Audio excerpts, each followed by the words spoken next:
Bhojpuri cinema की सभी खबरों को पाने के लिए चैनल को सब्सक्राइब करना ना भूलें और साथ ही साथ स्क्रीन पर बनी घंटी को दबाना ना भूलें। इससे पाएंगे आप भोजपुरी सिनेमा की सारी खबर सबसे पहले। मैं हूं यश कुमार और आप देख रहे हैं कि नवरंग सिनेमा जो हमारे भोजपुरी की जान बनाई जाती है, 3 बजे से 6 बजे के शो में देखिए दर्शकों का जन सैलाब।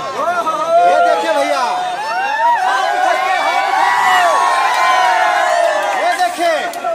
ये है 3 बजे से 6 बजे का वो जन सैलाब, वो भोजपुरिया भाई लोग जिन्होंने कसम पैदा करने वाले फिल्म को सुपरहिट बनाया है।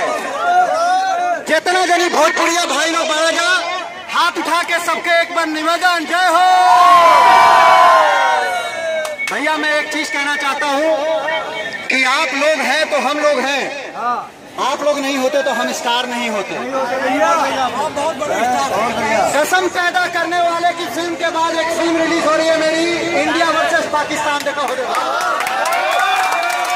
इंडिया वर्सेस पाकिस्तान के बाद मेरी फिल्म आ रही है रुद्रा, जिसमें मैं डबल रोल करते हुए नजर आऊंगा। बाप और बेटा दोनों में ही बना हो, मजेदार फिल्म है। और कुत्ता बंदर के बाद घोड़ा दिखेगा, जिसमें एक्शन करेगा घोड़ा कॉमेडी करेगा, डांस करेगा। उसके बाद एक रगाई 3 बुआई आएगा, जिसमें मैं 3 बीवियां रखूंगा। एक रगाई 3 बुआई के बाद हमारा और पवन भाई के, पवन सिंह जी के रोशनी। उसके बाद मेरी और आप सबकी लुलिया का फिल्म रिलीज हो रहा है, जिसका नाम है मोहब्बत जिंदाबाद। लुलिया नाचे, लुलिया नाचे, लुलिया लुलिया यो हमारे जस भाता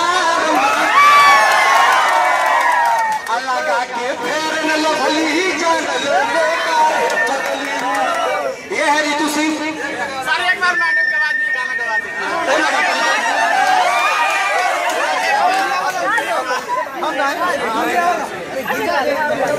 मैडम के लिए एक गाना है कि दिल पे चला वे यारी तो हर नैना कारी कारी, खजाना तो हर कर बमबारी, देखी के रूप बदल बनी मुश्किल में, दिल तोरा नथिया के दिल में। यह है 3 बजे से 6 बजे के शो के मेरे भोजपुरी भाइयों के लिए जोरदार ताली। Thank you so much, love you आप सब।